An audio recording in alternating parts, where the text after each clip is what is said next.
Hi, I'm Mark and I'm passionate about English, and I'm down on the beach in Bournemouth, which is a very big, long beach.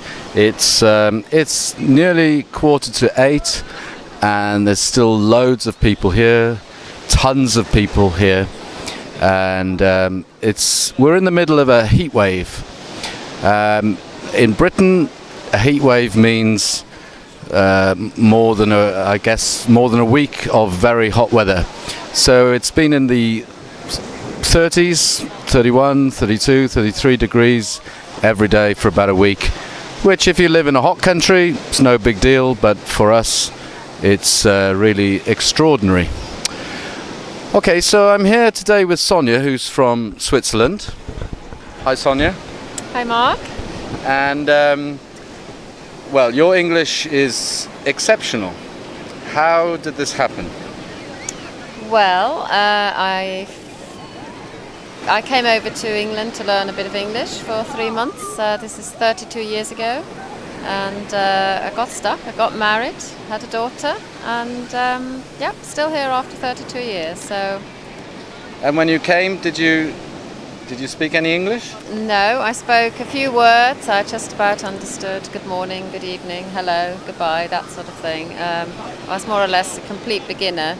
I took a test though at school and was put in a pre-intermediate class. Didn't have a clue what was going on, so I was then put in a beginner's class, and that's how my...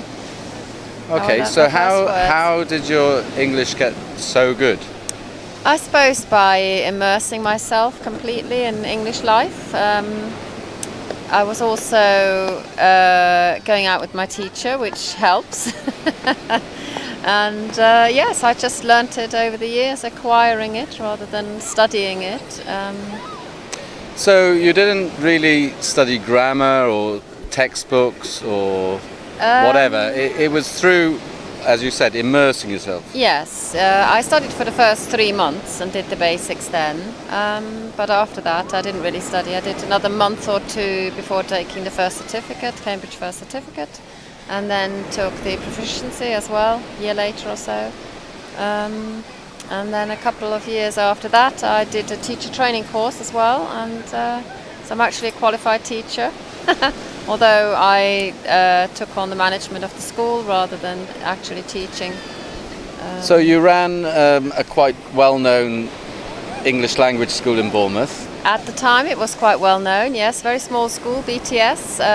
Hello to all the students that I'm sure there'll BTS, be some BTS students watching. Yes. It was a lovely little school, really, really nice, very small, personal, really enjoyed So working. you've been in Britain 32 years, you said. After how many years did you feel you understand English well?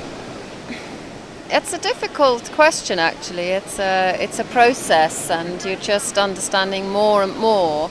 I suppose when you stop thinking about it, that's when you really master the language, I suppose. So you never translate in your head? No, not now. No, in fact, translation isn't one of my favourite things. No, I try to sort of be in one language or in the other. Okay, so BTS, the language school, ended, so what do you do now? Now I'm an interior decorator. I do painting and decorating for people, wallpapering. I've been doing that for about 10 years. Okay. After the runnings of school for 25 years. So. And last year you moved back to Switzerland. Actually, beginning of this year, yes, I moved back to Switzerland. Decided to go back to my roots, and I'm now sort of in the process of going backwards and forwards to see where life suits me more. So you're in two minds? I'm in two minds about it at the moment, yes. I'm drawn back there because of family and my roots, but I do love the very outdoorsy sort of lifestyle. Okay, well, Bournemouth is a fantastic place to live. It is. Well, not just Bournemouth, but what do you like about living in Britain compared to Switzerland? I like the people. I like the Well, especially in Bournemouth, I have a very outdoorsy lifestyle. I'm on my bike, I'm walking, I'm down on the beach. But I like the people. I like the sense of humour and the quirkiness and the freedom. It's quite a easygoing sort of place, really. Okay. Now, just to, I taught the expression in a previous lesson, fishing for compliments. Yes. I believe you've been watching my mini lessons. Yes. Have you got any positive thing to say about them? Well, they're a perfect example of the quirkiness of some of the British people, like yourself. Yes, they're good fun and they're just very different. I think it's a good idea to learn these idioms because they are part of the language. And So, I mean, as I was talking to an English teacher in a lesson recently, teachers don't teach idioms very much, which, I mean, do you think it's a good thing to learn idioms? yes, I do, because when people speak English naturally, they do use the idioms. So even if you don't use them yourself, I don't think I use them that much. But understanding them is important if you're listening to the radio or watching television or whatever films. People do speak with a lot of idioms. Okay, and I remember when I first met you, I used to test you on your idioms, and it was amazing because she knew, well, every single idiom that I asked her. But there was one which we can say I caught you out on, and you remember did, which and one you that tried was? very, very hard. Yes, it was to be on your Todd, which On your means Todd.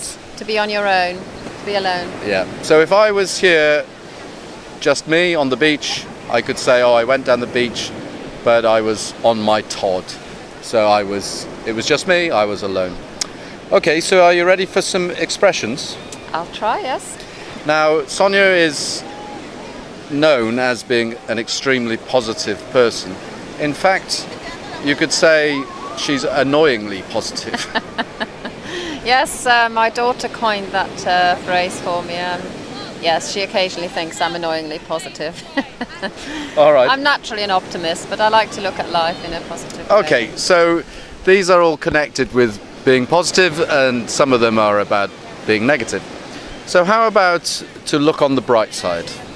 Well, it's something I like to do because it just makes you feel better. It's to look at the good things in life, to whatever problem is, this or whatever situation. There's two sides to every coin, and if you look at the bright side, then the other side doesn't seem quite so bad. Okay, and I'm sure you know the very famous Monty Python song, "Always Look on the Bright Side of Life." Yes, I do. I'll post that on the Facebook Yeah, page. good idea. If you watch these mini lessons on YouTube, I really suggest you check out the Passionate About English Facebook page, because I put a lot of songs on which are connected with the idioms and the lesson. And I mean, do you think it's a good way to learn English by listening to songs and looking at the lyrics of songs? Hugely, yes, definitely. I think anything, where you're confronted with understanding the language is a great idea. Songs are brilliant. We're into music, and Yeah. it's a good way of learning, definitely. Okay. Now, what if your daughter came to you and said, "Oh, I've split up with my boyfriend," and you said, "It's not the end of the world"? Yes, it's not the end of the world. It means there is life after whatever happens. We go through situations that are painful and difficult, but then good things start happening again, and hopefully there is life afterwards. So yes. So for you, the cup is half full, not half empty. Yes, I'd say so. Yes. And there's a bit of a joke. If you say the cup is half full, you're an optimist. If you say it's half empty, you're a pessimist. But the kind of joke is, while you were arguing whether it's half full or half empty, I drank it. Well, I had actually a birthday card this year from my friend, and it said, doesn't matter if the cup is half full or half empty, it clearly needs topping up. So I thought that's a good one. Topping up is just making it, okay. Making it full. Okay, what about I fail my driving test or something goes wrong with my website, and you say, Well, Mark, you can't win them all. Again, I'd probably come across as a bit annoying, but that's what I would say. Don't worry about everybody. You know, some people will love it, and that's what you concentrate on. And any negativity, just leave it. So you can't be successful in everything. No, you can't. And yeah, okay, that's Yeah. good. What about again? Let's say let's use I don't know. You know what I'm like. I latch on to something. So talking about the driving test, and I fail it, and you say, Mark, don't worry, there's light at the end of the tunnel. Yes, that's a very good expression. I think it's used a lot, and it just shows that there is hope. The light at the end of the tunnel is where you're going towards, and you know you're going to come out of the darkness into the light again. So yeah, it could be also if you're unhappy or depressed or Yeah. fed up. Usually, we become happier again. So Yes.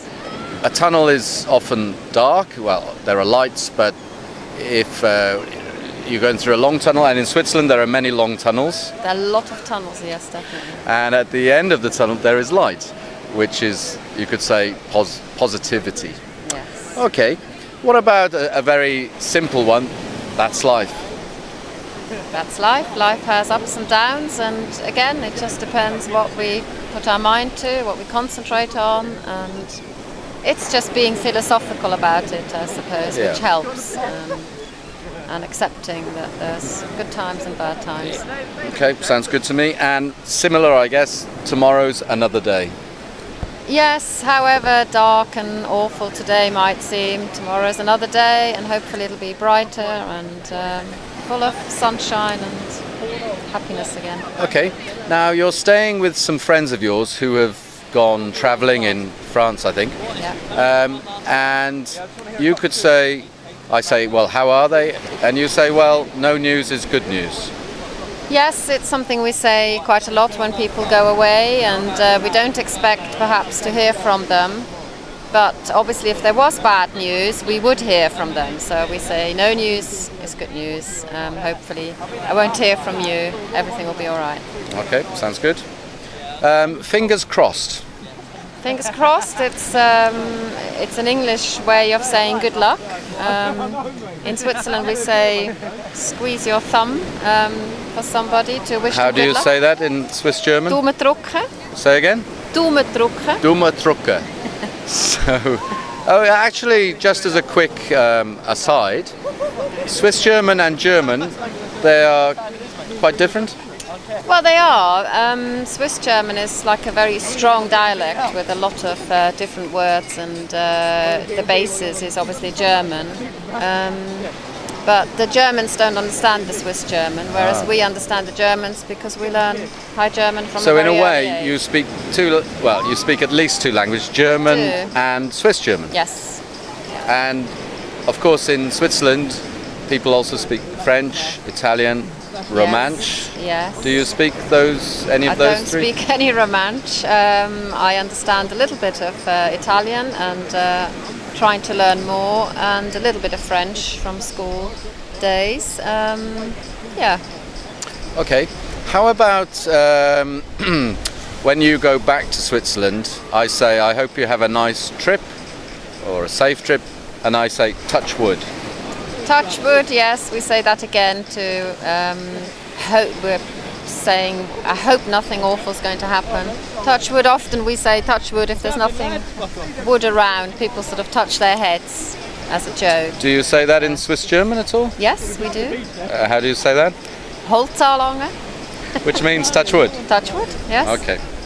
All right. How about, again, philosophical, you win some, you lose some.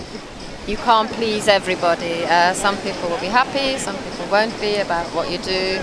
And yeah, you can't win them all, we say as well. Yeah. Well, there is an expression. It's not exactly the same thing, but you can please some of the people all of the time. You can please all of the people some of the time, but you can't please all of the people all of the time. Yeah. And if you try to do that, you'll probably be disappointed. It'd be hard work, wouldn't it? But Yes. I think if you say you win some, you lose some, it's talking more about success and failure when you try to do something. So let's say this website doesn't work and nobody wants to pay for my lessons starting in September, and somebody could say to me, well, Mark, you win some, you lose some. You tried, you failed. The next thing you try, maybe you'll be successful. Yeah. Good? Yeah, good. Okay. How about before I started doing these lessons and the website, you say to me, why not? You've got nothing to lose. Exactly. If you don't try, you're not going to find out. So you may win, you may lose, but at least you've tried. Yeah. So yeah, go for it. Go for it, take the risk. Yeah. If you don't succeed, doesn't matter. Do something else. Okay, that sounds good. How about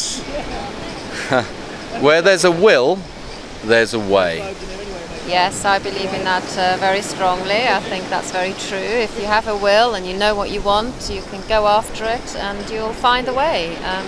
Just found that out myself by going to Switzerland and giving it a try.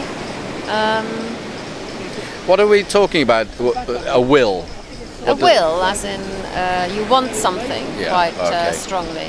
Or a motivation? Yes. Yeah. So if you, I mean, my mother doesn't like me mentioning her in these mini lessons, but one good thing she often said to me when I was young is, you can do anything if you put your mind to it. So it's a bit like saying, if you really want something and you go for it, you can perhaps do it. But if you believe in it, there's more chance of it happening. I think so. I think most people that are very successful is because they have a passion for something. And Yeah. They follow a dream. Sorry, a passion? Passion for English, for example. Okay, so I just want to mention a French kind of a psychotherapist, or he came up with this idea that if you repeat things to yourself, it will help combat negative thinking. His name was Coure, I'm not sure, but his most famous expression was, every day, in every way, I'm getting better and better. So if you repeat this to yourself, or aloud or just inside, it can help you, we would say combat or negate your negative thinking. And so I was just thinking about people learning English, for example. You could say, every day my English is getting better and better. Yeah. Every day I'm understanding more and more. Every day I'm learning more and more idioms. Do you think this is a useful thing? Definitely. I think, yes, if you put the work in, you normally get something out of it. And telling yourself that you can do something definitely helps. If you tell yourself you're rubbish at something, you're not going to, because not likely to improve. Yeah, because this is actually the problem, isn't it? Most of us, consciously or unconsciously, are a bit negative about ourselves. I think so. I think the tendency is that we have negative thoughts and insecure thoughts going through our heads about ourselves, about other people, the world. So yes, we have to work quite hard at staying positive. Yeah. So, well, why not try it? Just repeat to yourself, every day my English is getting better and better. And it may not work, but you've got nothing to lose. Try it, and if it works, it's brilliant. So now I'm going to ask Sonia to hold this, just like that. And for some strange reason, I've chosen the topic of insects for a few jokes. Okay. So now, if you've been watching my mini lessons, you'll know that I do a hum at the end of each mini lesson, a Beatles song. Sonia, why do bees hum? I don't know. Why do bees hum? Because they don't know the words. That's very apt with your humming at the end. It's very apt, I think. Very apt. And there was another one. Oh, yes. Oh, well, another two I'll give you because they're quite short. A couple of fleas. Now, fleas you often find on a dog or a cat. these little insects that bite. And so a couple of fleas are planning a trip to the other side of the house. One flea turns to the other and says, "Shall we hop or take the cat?" You get it? Very good. Yes, I do. Can you explain? Well, shall we hop or take the cat? Because fleas like to take right on animals. Obviously, they like the animals to hide themselves in the fur. So, yes, they're saying, shall we hop across, because fleas hop?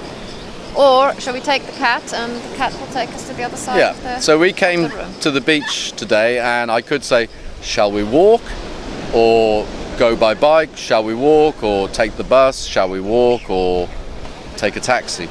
So, but a flea, of course, I think you got that. Take a cat or a dog. Okay, and the last one. Okay, a fly is one of these, again, an insect that flies around with wings. I think you understand. So a boy fly sees a really cute girl fly land on a pile of crap. Crap means Shit. shit or poo. Yeah, Yes. that's what flies do. So he buzzes down and says, "Excuse me, miss, is this stool taken?" Was it? Well, normally we would say, is this chair taken if we want to sit down somewhere, but the fly obviously wants to sit down on the crap, as it says there. Stool is another word for the thing. So Okay. it says, yes, can I sit on this stool? Yeah. So a stool is kind of something you sit on without a back or somewhere for your arms. Often it has just 3 legs. But a stool is also a medical kind of word for poo Yes. or shit. So instead of saying, is this chair taken, is this stool taken, I think you can get it. It's pretty funny. The only problem with explaining jokes is if you didn't get it the first time, they're not so funny. No, Is that the same in Swiss German? I think so, yes. If I mean, you couldn't do this joke in Swiss German because stool obviously doesn't mean the same thing. But would you have something similar like this in Swiss German, or is the sense of humor very different? No, I think the sense of humour is similar in telling jokes. I think it's probably similar around the world. Jokes are made about situations like that, or funny things, and often about neighbours. And yes, so the Swiss make jokes about the Austrians, and like the English make jokes about the Welsh, and the Welsh makes jokes about the Well. Scottish or whatever. I think it's Okay. the same around the world, Okay. neighbouring countries. And well, I'm telling myself my jokes are getting better and better every day. All right. So, if this is your first mini lesson that you've watched, I should explain that now I tell a question related to the Beatles. I ask a question related to the Beatles, and then I hum a bit of a song from the Beatles. And if you can get every question and hum right in July, you can win the first course for free. So, and I try to make them connected with the topic. So in the song, Good Day Sunshine, why is Paul so happy? In the song, Good Day Sunshine, why is Paul so happy? And the hum, again, I guess, is kind of positive. And, well, Paul McCartney, of course, is still doing concerts all over the world. And this is one of his most famous Beatles songs. So I'll do my best to try and hum it for you.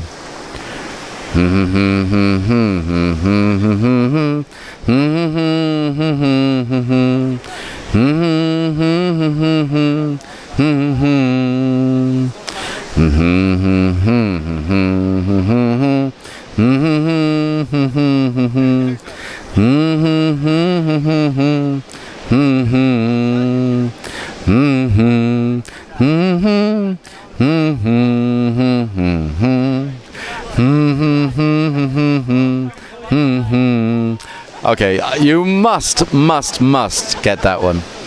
Don't say it, but you know it. I know it, and it's actually my favourite Beatles song. So. Okay, and well, I think this Beatles theme is good because the Beatles are still so popular. Their lyrics are full of expressions and idioms. Do you listen to the Beatles much? Not a huge amount. I prefer John Lennon singing on his own, or yeah. So I do occasionally listen. They are on my iPod, so. Okay, well, it is a long time ago. Yes. Okay, so that's your mini lesson for today. I hope you learnt a few things, and I hope you enjoyed it. So it's goodbye from Bournemouth Beach. The sun is going down. There'll be a sunset soon, but unfortunately, from Bournemouth Beach, we don't really see the sunset so well. Sonia, thank you ever so much. Thank you. And yeah, have a great trip back to Switzerland. Thank you. And fingers crossed. Yeah, thanks And very much. touch wood. Touch wood. Okay. Thanks.